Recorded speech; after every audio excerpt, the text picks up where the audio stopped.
Salut, j'espère que tu vas bien. Je te retrouve aujourd'hui pour te parler d'un pantalon que j'ai cousu. Donc si tu ne me connais pas, je m'appelle Emma et je fais de la couture. Donc aujourd'hui je vais te parler d'un pantalon que j'ai cousu à partir d'un patron vintage que j'ai trouvé chez ma grand-mère qui doit dater des années 70 ou 80. Ce sera un pantalon à pont, c'est-à-dire qu'au niveau de la fermeture ce sera pas une braguette mais ce sera un pont sur le devant. Donc comme s'il y avait deux braguettes avec des boutons ici, ça s'ouvre et ça permet d'enfiler et d'enlever son pantalon. Et pour le tissu, c'est un tissu d'ameublement, un velours, pas un vrai velours. Je l'ai payé 5 €, il y avait environ 1,50 m, un peu moins. Et j'ai acheté ça, alors je sais plus exactement dans quel magasin, mais c'est un des magasins qui est à côté de Montmartre à Paris. Et en fait, il y a des stands qui sont dehors et les tissus sont moins chers, c'est ce dont ils veulent se débarrasser, soit parce que la composition des tissus est pas top, soit parce que c'est des petits bouts qui restent. Là, typiquement, ce tissu d'ameublement, généralement, on peut pas trop en vendre une petite quantité quand on fait de l'ameublement. Donc moi, je l'ai récupéré pour faire un pantalon et un pantalon à 5 €, ça fait plaisir.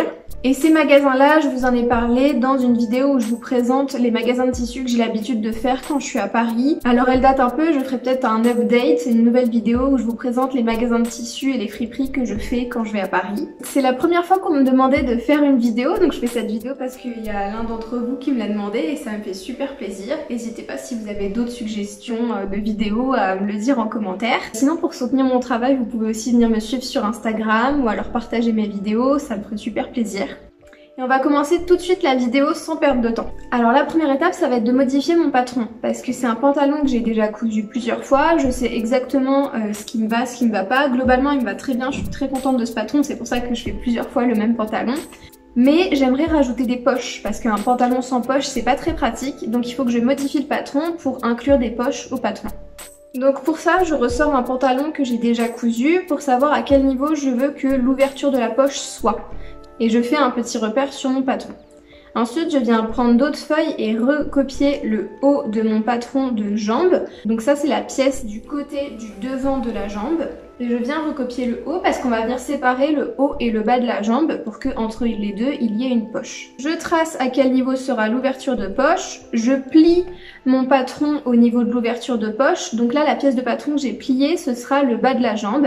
Et la pièce de patron que je découpe, ce sera le haut de la jambe. Et donc j'ai repéré où était l'ouverture de poche. C'est à ce niveau-là que le haut et le bas se passent le relais pour ce qui est de la couche extérieure du pantalon. À l'intérieur, la pièce du haut va être prolongée pour former le fond de poche. C'est maintenant l'heure de découper toutes mes pièces. Alors pareil, je prends un pantalon que j'ai déjà cousu avec le même patron pour savoir à quel niveau je dois couper le bas des jambes. Parce que vu que je suis toute petite, je peux pas trop me fier au patron par rapport à ça, sinon ça veut dire que je vais devoir faire des gros ourlets à la fin. Et vu que j'ai très peu de tissu, vu que je l'ai vraiment pas payé cher, j'essaie de tomber le plus juste possible. Donc là je coupe l'arrière des jambes, le dos de la jambe droite et le dos de la jambe gauche. Donc je découpe tout autour de mes pièces avec 1 cm de plus pour les marges de couture. Je plie mon tissu en deux pour les pièces qui doivent être coupées en 2 fois. Donc j'ai 2 jambes arrière, 2 avants de jambes pour les côtés des jambes et 2 avants de jambes pour l'intérieur des jambes.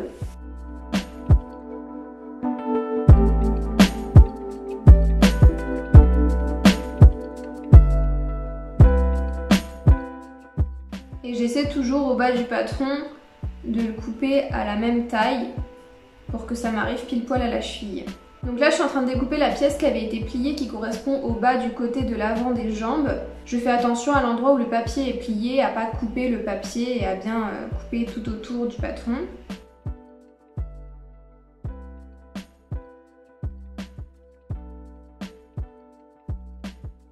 Je coupe maintenant l'intérieur du devant des jambes. Donc mon tissu est toujours plié en deux parce qu'à chaque fois je dois couper 2 pièces, une pour la jambe gauche, une pour la jambe droite, et le fait de plier le tissu en deux, ça permet d'avoir à la fin 2 jambes symétriques l'une par rapport à l'autre.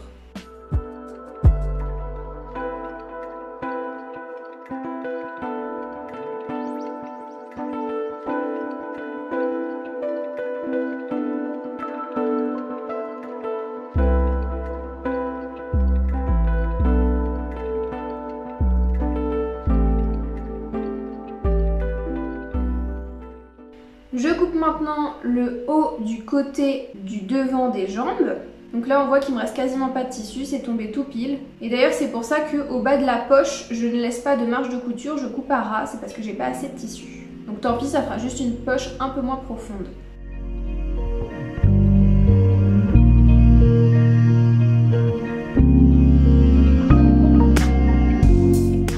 Je coupe maintenant mes parmentures dans les petits bouts de tissu qui me restent. Donc les parmentures, c'est les pièces qui vont me permettre de finir la ceinture de façon très propre.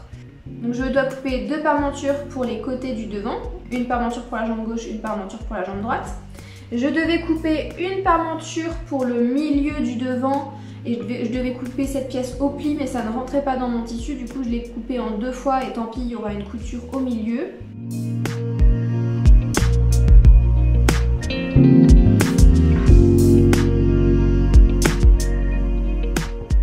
Et je coupe la parmenture du dos au pli, c'est une grande bande. Donc au pli, ça veut dire que je plie mon tissu en 2 et que je positionne le milieu de ma pièce de papier au niveau du pli du tissu.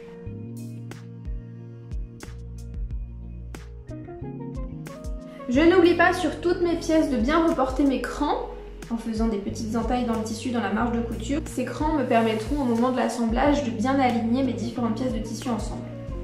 J'ai essayé de caler mes fonds de poche dans mon tissu, mais j'avais vraiment plus assez de place, et en plus si je fais mes fonds de poche dans ce tissu épais, je vais avoir des poches très épaisses et en fait on va voir de l'extérieur où sont les emplacements des poches.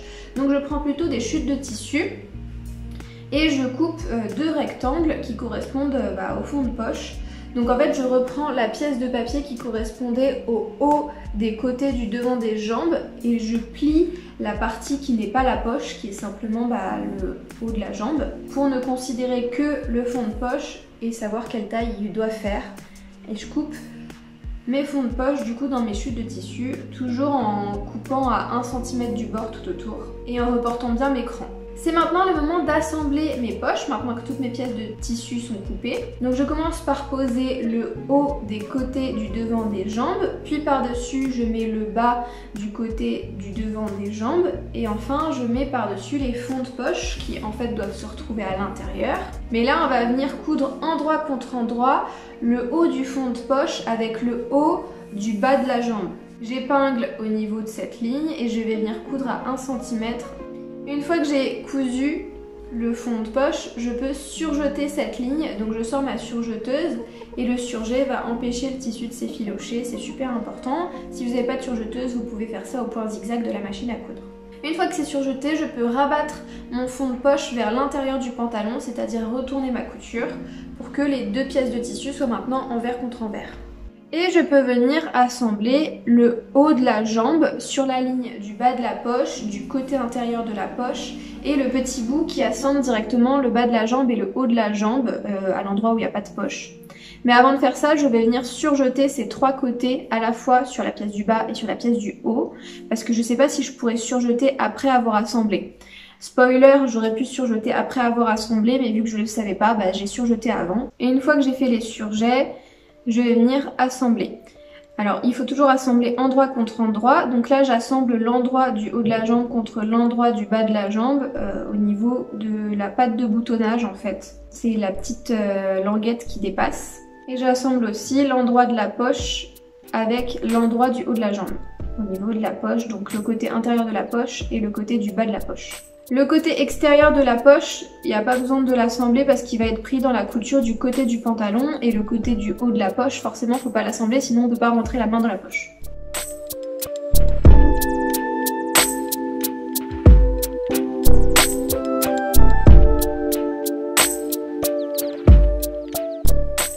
Je couds toujours à 1 cm du bord au point droit.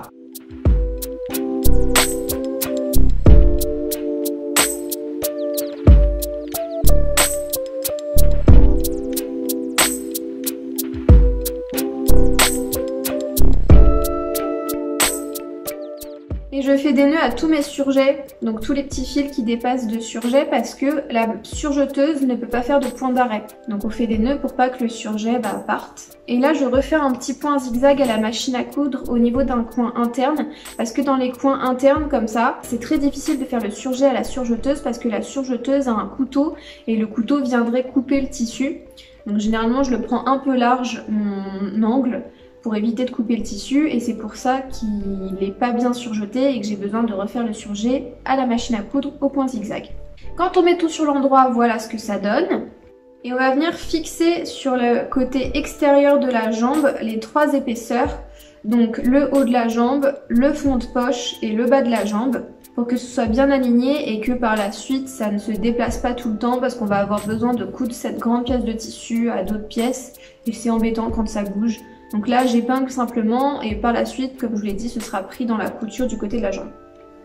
Je sors maintenant le milieu du devant de la jambe. Et je vais venir coudre la couture verticale qui correspond à l'avant de la jambe en fait, qui se retrouve au milieu des cuisses, au milieu des tibias sur le devant. Donc pour ça, je reprends mon patron pour mettre un petit repère sur le milieu du devant de ma jambe pour savoir à quel endroit cette pièce doit être alignée avec le début de la patte de boutonnage de la pièce de l'extérieur de la jambe avant. Et une fois que j'ai fait ça, j'aligne mon épingle avec l'angle qui correspond au début de la patte de boutonnage. Mais je ne mets pas l'épingle pile poil dans l'angle, je le décale de 1 cm vers la droite, vu qu'il y a le 1 cm de marge de couture au bas de la patte de boutonnage. Et ensuite, j'épingle tout du long l'intérieur et l'extérieur de la jambe, endroit contre endroit.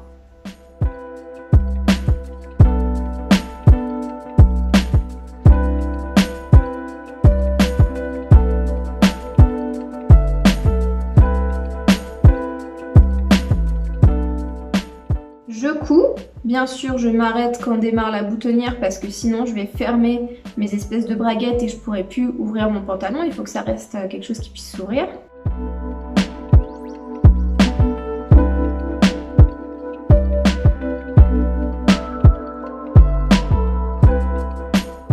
Et bien sûr je fais ça pour les 2 jambes. Une fois que j'ai fait les 2 jambes, je peux assembler mes 2 jambes ensemble, donc celle de droite et celle de gauche, pour avoir l'ensemble du devant du pantalon.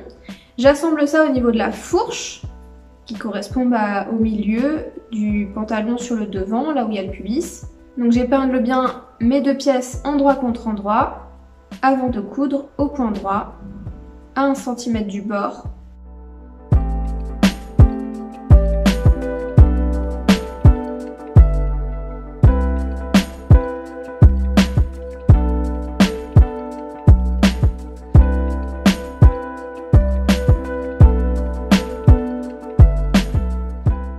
Et voilà ce que donne le devant du pantalon. Je m'attaque maintenant au dos du pantalon. Il faut commencer par fermer les pinces qui sont au niveau des fesses. Donc il y a une pince par fesse. Donc j'utilise toujours la même technique pour fermer les pinces. Je vous l'ai déjà montré sur ma chaîne.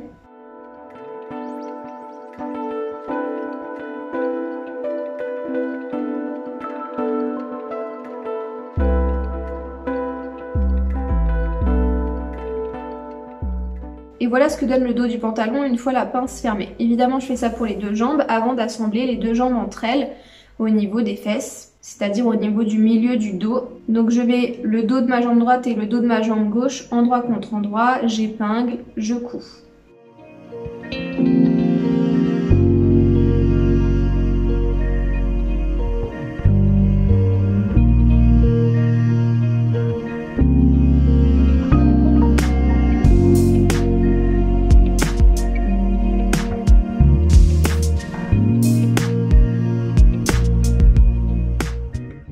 Et je sors ma surjeteuse pour surjeter la couture que je viens de faire au niveau de la fourche du dos. Je surjette aussi la couture que j'avais fait avant au niveau de la fourche du devant du pantalon. Et je surjette les 2 coutures qui sont sur le devant des jambes et qui assemblent sur le devant des jambes l'extérieur de la jambe et l'intérieur de la jambe. Au début et à la fin des coutures, je fais des nœuds parce que pour les endroits où il n'y aura pas d'autre couture qui va passer par-dessus, il ne faut pas que le surjet s'en aille, donc on fait des nœuds avec les fils. S'il y a une couture par la suite qui va venir passer par-dessus, il n'y a pas besoin de faire des nœuds tout de suite parce que la couture va venir bloquer les fils. Et une fois que j'ai fait tout ça, je peux assembler le dos du pantalon avec le devant du pantalon au niveau des côtés. Donc pour ça, je mets le dos et le devant endroit contre endroit, j'épingle les côtés. Alors là, je m'aide des crans qui se trouvent au niveau des poches parce que ça me permet de bien aligner le devant et le dos à la même hauteur. Donc les crans m'ont aidé à poser les poches au bon endroit tout à l'heure. Et là, ça m'aide aussi à mettre le dos du pantalon au bon endroit par rapport au devant. Et le fait d'avoir précédemment épinglé le haut du devant, le bas du devant et le fond de poche, ça fait que maintenant je suis un peu moins embêtée parce qu'il y aura quand même 4 épaisseurs à cet endroit-là. Le haut du devant, le bas du devant, le fond de poche et le dos du pantalon. J'épingle sur toute la hauteur et je couds. Évidemment, je fais ça des deux côtés.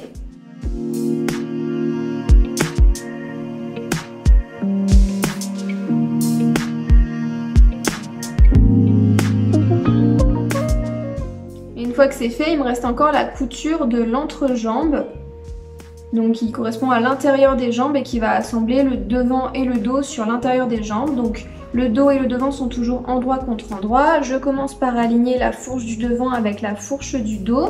Je fais bien attention à coucher mes coutures de part et d'autre de la couture, une à droite, une à gauche, parce que si je mets les deux marges de couture, celle de la fourche du devant et celle de la fourche du dos, bah ça va me créer des surépaisseurs aux endroits où j'aurai toutes mes marges de couture.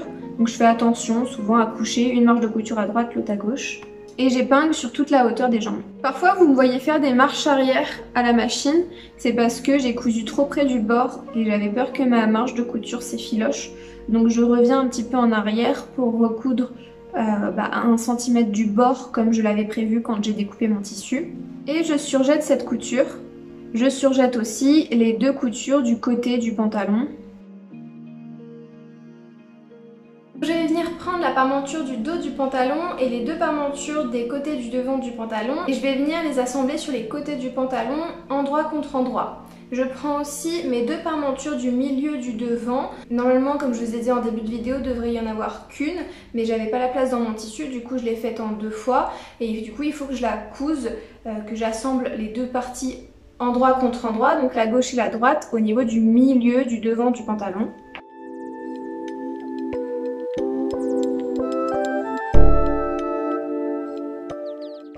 Comme d'habitude, je couds et je surjette. Je surjette aussi le bas de la parmenture, donc toute la bande où il y a la parmenture du dos du pantalon et des côtés du devant, puisque ce bord de parmenture restera en bord franc à l'intérieur du pantalon. Je fais attention à ce moment-là à bien coucher les valeurs de couture du bon côté pour éviter les surépaisseurs. Je surjette aussi les extrémités de la bande. Pour savoir de quel côté coucher les valeurs de couture, je réfléchis à dans le pantalon de quel côté seront couchées les valeurs de couture et j'essaie de faire l'inverse pour la parmenture. Comme ça, quand je ferai la couture de la parmenture avec le pantalon, les valeurs de couture seront chacune d'un côté différent. Je fais aussi le bas de la parmenture du milieu du devant. Donc pareil, il y a des angles internes, c'est une espèce de forme de U. Donc si c'est trop dur de faire les angles internes, je reviendrai après faire un point zigzag à la machine à coudre pour compléter mon surjet dans les angles.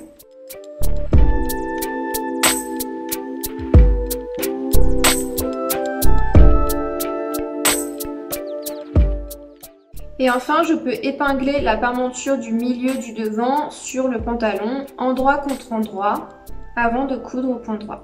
Je commence par aligner le milieu de la parmenture avec le milieu du devant du pantalon, puis j'aligne les angles entre eux et enfin j'aligne le bas de la parmenture avec l'extrémité de la patte de boutonnage sur le pantalon.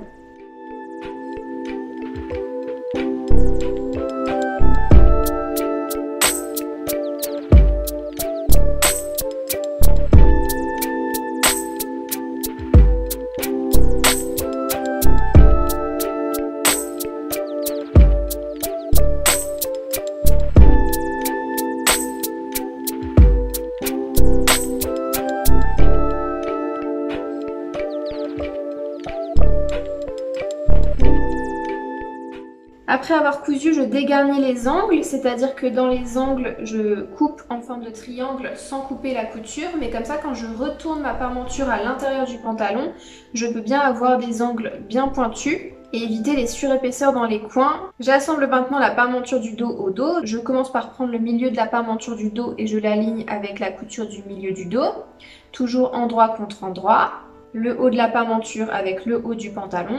Puis j'aligne les côtés de la parmenture avec les côtés du pantalon en faisant attention à bien coucher les valeurs de couture. Je fais aussi attention à bien coucher les pinces du dos du pantalon.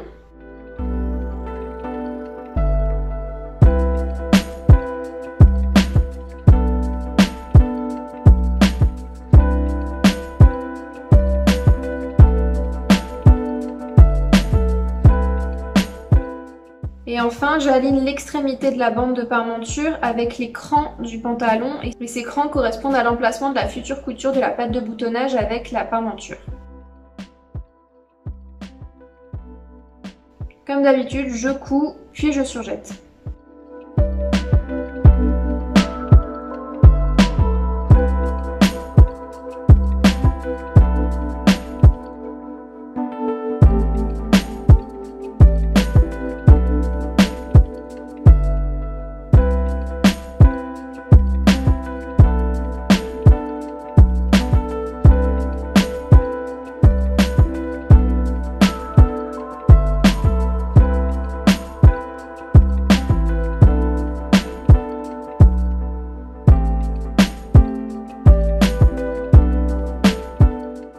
Je fais aussi le surjet de la couture qui assemble la parmenture du devant du pantalon avec le milieu du devant du pantalon.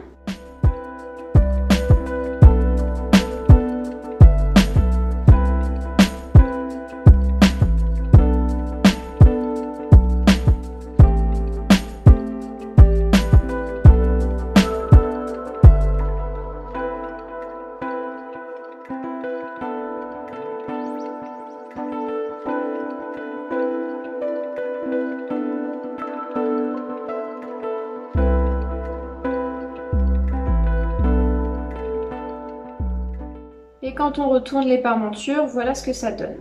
Donc au final, les parmentures seront à l'intérieur. Il me reste encore à coudre les pattes de boutonnage. Donc je vais surjeter le contour des pattes de boutonnage, le haut, le côté et le bas.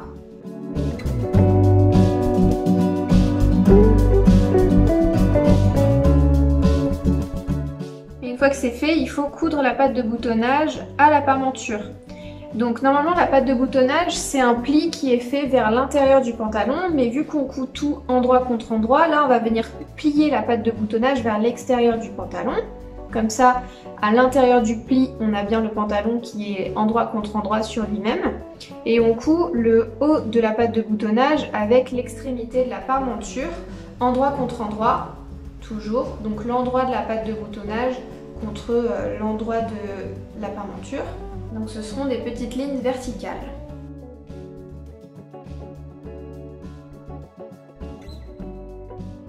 Et voilà ce que ça donne quand on replie la patte de boutonnage à l'endroit. Donc la parmenture à l'intérieur du pantalon, la patte de boutonnage repliée vers l'intérieur aussi. Et il faut coudre la ligne du haut, puisque là il y a un trou au niveau de la taille sur le devant du pantalon. Donc là, une petite ligne horizontale qui fixe le pli de la patte de boutonnage. Je fais ça des deux côtés du pantalon et maintenant je vais fixer le pli de la patte de boutonnage au niveau du bas de la patte de boutonnage. Donc l'extrémité de la patte de boutonnage va être repliée jusqu'à la fente qui correspond au début de la couture du milieu du devant de la jambe.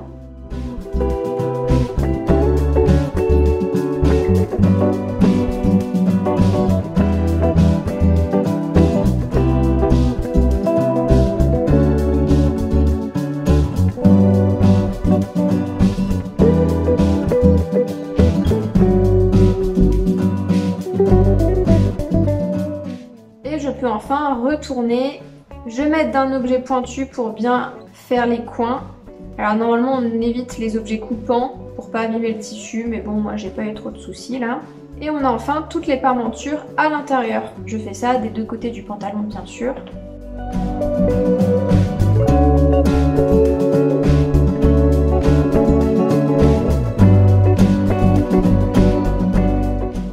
Voilà ce que donne le pont du pantalon qui s'ouvre et qui se ferme. Toutes ces parmentures doivent être fixées à l'intérieur du pantalon, sinon elles vont avoir tendance à ressortir et ça va être moche. Donc pour fixer ça, je prends tout simplement du fil et une aiguille, je vais coudre à la main la parmenture à l'intérieur du pantalon et pour que ce soit invisible, je couds ça aux endroits où il y a des marges de couture. Donc là je fixe le milieu du dos de la parmenture à la marge de couture du milieu du dos du pantalon. Et je vais faire ça aussi sur les côtés du pantalon, dans les marges de couture des coutures latérales. Et comme ça, ma parmenture ne ressortira pas au niveau de la ceinture. Il me reste encore à fixer mes boutons, sinon mon pont ne sert pas à grand chose. Donc pour ça, je choisis l'emplacement de mes boutons. Mes boutons, je les ai achetés en brocante. Je les ai payés 3 fois rien parce que j'ai acheté toute une grosse boîte pleine de boutons, une grosse boîte de mamie en bois. rempli de vieilleries en fait. Et dans le lot il y avait quelques boutons bien assortis et en bon état. Et j'avais acheté toute la boîte pour 7 € en brocante, voilà. Je suis super contente parce que j'ai trouvé des boutons de la bonne couleur. Qui correspondent tout à fait au pantalon. Alors j'aurais pu aussi prendre des boutons contrastants, ça c'est en fonction des goûts. Il fallait aussi qu'ils soient suffisamment gros, sinon ça allait pas bien tenir, sachant que c'est une boutonnière sur laquelle ça tire pas mal parce que ça tient quand même toute la ceinture du pantalon. En tout cas je suis super contente, je les trouve super jolies. J'essaierai de vous faire des plans serrés dessus parce qu'on m'avait déjà dit que j'avais pas bien montré les boutons dans une vidéo, donc maintenant je vais y penser. Je peux maintenant coudre mes boutonnières grâce aux emplacements que j'ai tracés au stylo. Donc le stylo c'est toujours mon stylo effaçable, comme ça part à la chaleur en fait en repassant et je suis pas en train de tacher mon tissu. Ma boutonnière elle se fait en 4 temps. D'abord je couds le côté de gauche de la boutonnière, donc en fait c'est un point zigzag qui va vers l'arrière. Donc je me mets à gauche du trait que j'ai tracé comme repère pour la boutonnière. Ensuite ça coud le haut de la boutonnière, c'est un point zigzag sur place. Ensuite un point zigzag sur la droite de la boutonnière en marche avant, qui fait la droite de la boutonnière. Et enfin un point zigzag sur place sur le devant de la boutonnière, enfin sur le bas de la boutonnière. J'ouvre ma boutonnière avec mon découvite. Alors toutes ces étapes là je les ai déjà montrées dans d'autres vidéos, notamment la vidéo où je faisais les boutonnières du même pantalon mais dans une autre couleur, il était orange. Je vérifie que mon bouton passe bien dans la boutonnière, sinon ça veut dire que ma boutonnière est mal cousue. Et ensuite je viens fixer mes boutons, faut les coudre à la main sur la patte de boutonnage en fait. Donc ça prend pas mal de temps, moi j'ai mis plus d'1 heure à coudre mes 6 boutons, peut-être que je suis particulièrement lente, mais souvent je me regarde une petite vidéo en même temps parce que j'aime pas du tout coudre à la main. Et il faut faire bien attention à ce que les boutons soient bien placés par rapport aux boutonnières. Il me reste à coudre les ourlets du bas du pantalon parce que j'ai toujours pas fait ça, donc je me mets sur l'envers du pantalon, en bas des jambes et je fais des ourlets très classiques. Donc je replie le bas du pantalon 2 fois vers l'intérieur sur 1 cm. J'épingle et que je couds au point droit. Je fais aussi attention à bien plaquer les marges de couture des bons côtés pour pas créer de surépaisseur. Enfin bon, des ourlets, tout ce qu'il y a de plus classique. Et voilà, j'ai enfin fini mon pantalon. C'est pas une grande surprise parce que je l'avais déjà cousu 2 fois, une fois en orange et une fois en bleu. J'ai toujours cousu ce pantalon dans des tissus d'ameublement et moi j'adore ça parce que c'est des tissus qui souvent reviennent pas cher du tout. Parce que pour un pantalon, moi généralement je prends 1,60 m puisque je sais qu'une largeur de jambe pour moi c'est environ 40 cm. Et donc il faut 2 jambes avant et 2 jambes dos, c'est pour ça qu'il faut 1,60 m. Et puis dans la largeur du tissu, j'ai largement la place de mettre la hauteur de mon pantalon vu que je suis particulièrement petite. Je sais pas si pour les gens plus grands ils ont la place, moi j'ai la place. Et donc là c'était aussi un défi de réussir à faire rentrer toutes les pièces parce que j'avais pas beaucoup de tissu. Je suis super contente du résultat. Quand j'ai acheté le tissu, c'était prévu que je fasse ce pantalon, j'ai pas acheté le tissu au hasard, donc je suis super contente que le projet ait abouti. Ça faisait super longtemps que je voulais le faire, donc voilà, je peux enfin rayer ça de ma liste de projets à faire. Et puis en plus si c'est utile à certains d'entre vous qui voulaient savoir comment on fait un pantalon à pont, c'est super chouette, sachant que le pont sur les pantalons c'est pas quelque chose de très commun. Alors c'est revenu un petit peu à la mode ces derniers temps, mais bon voilà, si vous avez compris comment j'ai fait, c'est le principal, même si vous n'avez pas le patron, parce que c'est vraiment un patron d'un vieux magazine Avantage. C'est un magazine qui n'existe plus du tout, c'est un magazine féminin. Et dans les magazines féminins de l'époque, il y avait des recettes de cuisine, des patrons de couture, du point de croix. Je sais pas exactement de quand ça date, si c'est les années 70 ou 80. Et donc ma grand-mère a précieusement gardé tout plein de patrons. J'espère que j'en testerai d'autres et si je le fais, je vous le ferai en vidéo aussi. Moi j'adore coudre des patrons vintage comme ça, je trouve que ça va bien avec ma garde-robe où j'ai pas mal de vêtements vintage vu que j'achète pas mal en friperie. Donc même quand je le fais moi-même, ça reste cohérent et je suis contente pour ça. Je trouve que la coupe est super flatteuse pour moi puisque c'est très taille haute, ça allonge les jambes, ça marque bien la taille. Au niveau des fesses, il me va parfaitement, alors que je sais que quand j'achète des vêtements en magasin, bon, je le fais plus du tout, mais à l'époque où je le faisais, j'avais du mal à trouver des pantalons qui m'allaient bien aux fesses tout en me marquant bien la taille. En fait souvent j'avais besoin de mettre des ceintures, ça tenait pas et ça tombait sur les hanches, c'était vraiment la galère. Là de toute façon on peut pas mettre de ceinture puisqu'il n'y a pas de passant de ceinture pour mettre une ceinture, ça serait pas joli en plus avec la façon dont sont montés les ponts. Donc c'est parfait comme ça. Et puis les jambes évasées, voilà, c'est légèrement pas de def. Et c'est super chouette, j'adore ce genre de coupe. Sachant qu'en plus moi j'ai des gros mollets, donc ça permet de cacher mes gros mollets, même si je complexe pas particulièrement. Bon. Voilà, c'est toujours ça de prix. J'ai pas prévu de faire de tutoriel sur comment faire un pantalon plus classique avec une braguette simplement au milieu parce que j'ai déjà fait des tutoriels sur comment faire un short d'homme. Donc un short d'homme et de femme en fait de toute façon c'est la même chose et il avait des poches plus classiques sur les côtés et pas en hauteur comme ça. Il avait une poche sur la fesse et il avait une braguette. Je vous mettrai aussi le lien en barre de description si vous voulez coudre un pantalon avec une braguette. Je vous conseille d'aller voir ce tutoriel là, surtout que je montre aussi comment faire le patron. Donc si vous n'avez pas de patron, tournez-vous plutôt vers cette vidéo là que j'ai faite ou alors la vidéo de quelqu'un d'autre, je ne sais pas ce qui se fait sur la toile. Et voilà, c'est tout pour cette vidéo, j'espère qu'elle t'a plu, n'hésite pas à me dire en commentaire ce que t'en as pensé, et puis je te dis à bientôt dans une nouvelle vidéo. Salut!